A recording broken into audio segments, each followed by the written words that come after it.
So what can we do about it? Well, believe it or not, there are lots of great scientifically validated fatigue management tools. But people have to know about these tools, and they have to realize that while some of them may work in their situation, some of them may not. So you have to pick and choose the right ones, and sometimes you can use several in combination. And I usually do, in aerospace medicine, we do a 5 or 6 hour workshop on fatigue management tools and strategies. So I don't have that time today, but I do want to kind of go around this wheel really quickly.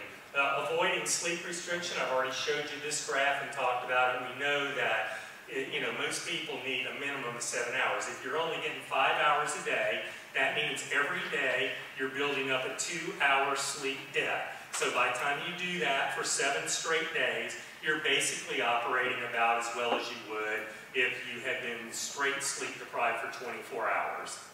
But you think you're doing fine because your judgment's being impaired along with your performance. So we believe things are okay, but they're really not.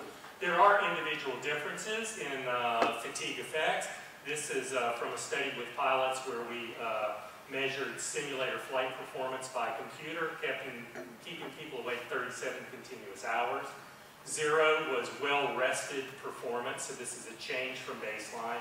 See, we have one guy here who managed to get through the whole 37-hour period of continuous wakefulness. Most people were in the middle.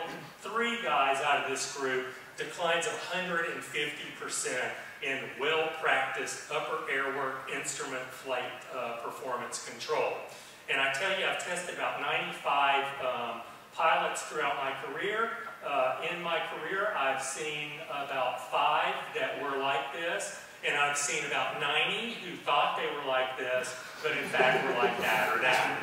So things we once believed, right, can get us into big trouble. Good sleep habits, I don't have time to go through all of these, but I will say, get the technology out of the bedroom. Those cell phones, those computers, that TV, all of that stuff does not belong in your bedroom. Make sure the bedroom is cool, dark, and quiet. You shouldn't be able to see your hand when you hold it out in front of your face. That's how dark it should be in your bedroom. And you shouldn't be a clock watcher. So we all, as adults, we wake up periodically during the night, and what do most of us do? We look at the clock, and what does that do? It makes us start thinking, oh, what time is it? It's 2 o'clock in the morning. Oh, I got to get up at 6. I only have 4 more hours. What if I can't go back to sleep? Then I'm going to have a big problem. And so it's not a good idea to look at that clock. And if you're obsessive compulsive like me and you just can't help yourself, then set it on a dresser across the room where you can't reach it and you can't see it. Your alarm clock is going to go off, when you set it. It always does, so you don't have to worry about that. And if you are worried about it, then set 2 alarm clocks and then you're sure. But don't look at that clock. Carefully planning rosters. There's a great technical report that was done by Dr. James Miller. And if you can't find it on the web, I'll be glad to track down a copy for you. It's called Principles of Shift Work Scheduling. And so some of these are taken from that, providing a couple of days off after night rotations, allowing employee input, emphasize lighting is very important for work environments, double checking work at night, and educating people. Because if people don't know the types of things that we're talking about here today, we can't really expect them to be able to manage those things, even if they have the opportunity to manage them. Biomathematical scheduling tools, these are great. Here's an example of the fatigue avoidance scheduling tool, and I just put a 2-day example in here, but you can run these schedules out to 30 or 40 days if you want. And you put in, what the hours of work and sleep are, and it comes up with an effectiveness curve. In the first instance, we show that we're totally sleep depriving this person for 2 days, and they end up at 50% effectiveness. If we put a 4-hour nap in there, then they end up at 70% effectiveness. So these are great tools to say, well, I could use this schedule or I could use that schedule. Let me run it through a biomathematical model and see which one is best. Or, what are the danger points in this schedule which I absolutely have to use, and that helps me guide my countermeasure placement. using technology. You know, sleep. How many times have I said it already today? The number one issue is sleep. It's not hours on the job, it's how much you're sleeping. If I only have you work 2 hours a day, but you have 3 other jobs and then you go out drinking all night long before you come back to work, you're still not going to be in good shape when you're at work, right? So it'd be nice to know how much you slept. Well, gee, there's devices out on the market now which are validated, which aren't that expensive, which can tell you that answer to that question. Is this person at least trying to get a decent amount of sleep? And, you know, I know everybody's kind of afraid of Big Brother watching you, but there are ways to de-identify these types of data and just find out, well, as a unit, you know, how well are we doing? Is there something we need to attend to? In operations where you have people sitting at a stationary location, they're looking straight ahead, like trucking, for instance, or in mining operations or console operations, we have very well validated eye monitoring technology which can track fatigue. So there are some technological solutions. Light exposure. You know, blue light, there are a lot of studies now looking at the influence of blue-enriched light. It's not like when you walk into a blue-enriched lighting room, everything's this, you know, glowing shade of blue. You probably wouldn't even notice it. It's just enriched in the blue spectrum. It has an immediate alerting effect because there are receptors in your eyes which don't have anything to do with vision that are very keen to register this blue wavelength for alertness and circadian adjustment. Look it up on the internet, and there are some good peer-reviewed articles on this. And so this could be great for somebody who has to work at times when alertness is very low, and also who needs to change their circadian rhythm. And then there are blue light blocking glasses, because if you're on night shift and then you go outside and you get the sunlight exposure, that's telling your circadian rhythm to reset to the day and contributing to your sleep problems. But you could wear these things and it would block out much of that light. And also peer-reviewed studies have shown that this is effective. Hypnotics, I won't talk too much about medications, but certainly there are sleeping medications with very short half-lives that can help for the first 2 or 3 days that you're on a new schedule, so that you can sleep at inopportune times without causing a significant hangover. Napping strategies, these bottom 2 graphs are from a well-known NASA study which actually paved the way for the cockpit napping procedure, which is now used in many airlines around the globe. And what they were measuring here, these were during revenue flights. They had EEG electrodes on their pilots and had them taking tests. Probably kind of freaked the passengers out when they saw this. Nevertheless, hey, it's for the sake of science, right? So what they were measuring were these involuntary sleep episodes from 90 minutes prior to landing down to touchdown. And so this is from top of descent to landing between these arrows.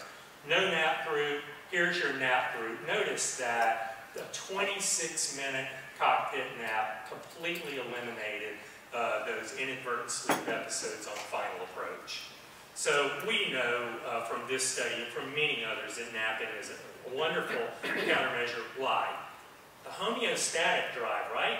Fuel tank's getting low, now you take a nap, kind of top your tank off a little bit. Stimulants, as I told you, I did quite a bit of work with prescription stimulants when I worked for the military, modafinil and dextroamphetamine. But what about caffeine? You know, right now caffeine gum is packed in the U.S. Army's first strike rations, 100 milligrams per piece. This graph right here, the yellow line, shows the effects of the 200 milligram dose from 3 a.m. on to noon, so when you would expect to get a lot of lapses. And in fact, you see it virtually eliminated those lapses, which you saw with the intermediate doses and with placebo conditions. So judiciously used caffeine is a great fatigue countermeasure. Rest breaks, evidence that just allowing people once an hour just to do something a little bit different, maybe stand up for a minute, is going to alert them for about 10 minutes after the break. So not a long-term effect, but it could be placed right before certain critical events, could really help promote alertness. Body posture, if you're standing up, So during the post-lunch dip today, if you start feeling a little drowsy, then you might want to just stand up, because being in a more upright posture definitely enhances your alertness. So during those rest breaks, if you can't do your job while you're standing up, then you can stand up and walk around, and in fact that creates a cascade of physiological events. This is one of the studies that we did. We looked at EEG activity and attention performance, sitting versus standing. Sitting, we see more sleep episodes and more performance lapses. Standing up, those were both attenuated. And a number of studies have shown the same effect. So simply, being in a more upright posture is very beneficial. Treating sleep disorders. We know that people with sleep apnea have severely disrupted sleep, and therefore they have severely disrupted on-the-job alertness. We know that 24% of males between 30 and 60 experience sleep apnea, and if you have a body mass index of 32, that has an 89% positive predictive value. How many of us are looking at this during flight physicals and saying, is there a problem there? There was a position paper published by the Aerospace Medical Association, and I sent a copy of it to David. It just came out in the most recent edition. And now there's a proposal to the Federal Aviation Administration.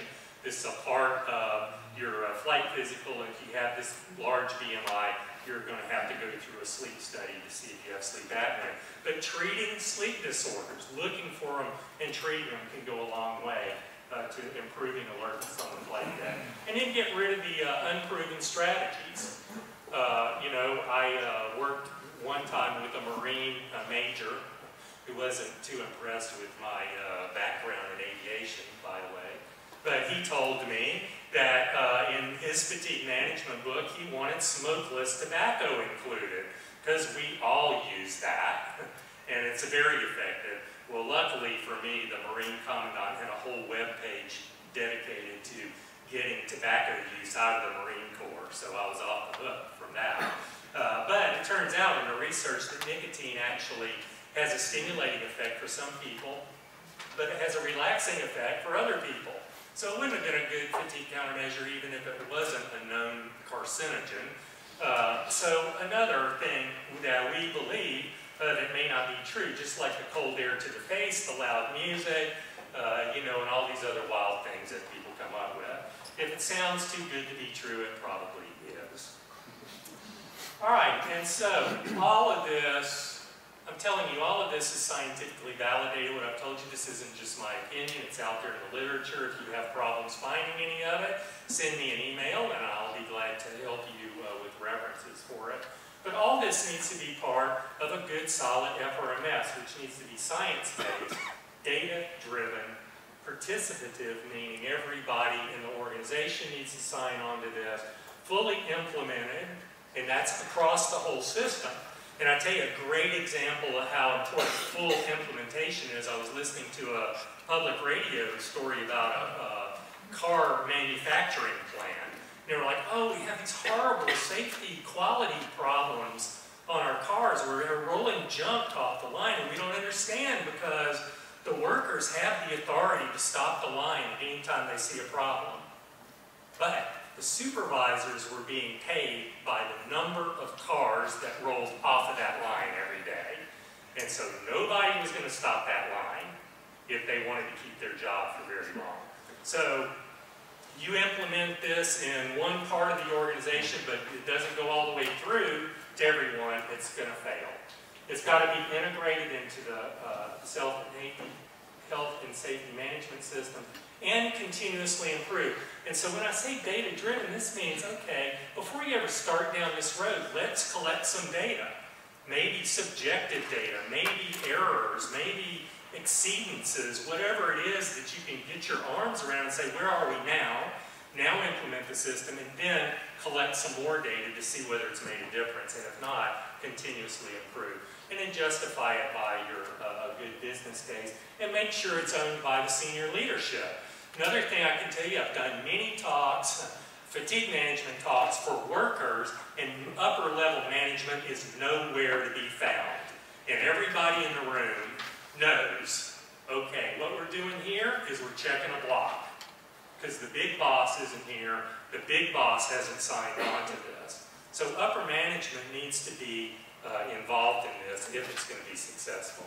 And all of this needs to be within the 4 pillars. Prevention, obviously number 1. Education and training. We've got to tell people this is what you're looking for, these are the causes, this is what you can do about it. Detection sometimes may be a technological solution like the wrist monitors, like the eye monitors, but it may come down to the low-tech solution like when you're working with your buddy here, these are the physical signs of fatigue. Be on the lookout for these things. And then let's know what to do about it from a scientific mitigation standpoint. So, in summary, fatigue's a big problem. It can be managed. We've got to use scientifically supported countermeasures, and it's got to be within a well-planned fatigue risk management system. And a lot of this information I've given you can be found. Bernstein's Aviation and Space Medicine, great book. It's going to, a new edition comes out, I think, in November of this year. This paper, Fatigue Countermeasures in Aviation, is available on the web. It's a physician paper from Aerospace Medical Association. And then there are other sources. So if you need any follow-up information, feel free to send me an email, and I'll do my best to help you track down any reference or answer any questions that you might have. So that's all I have. Thank you very much.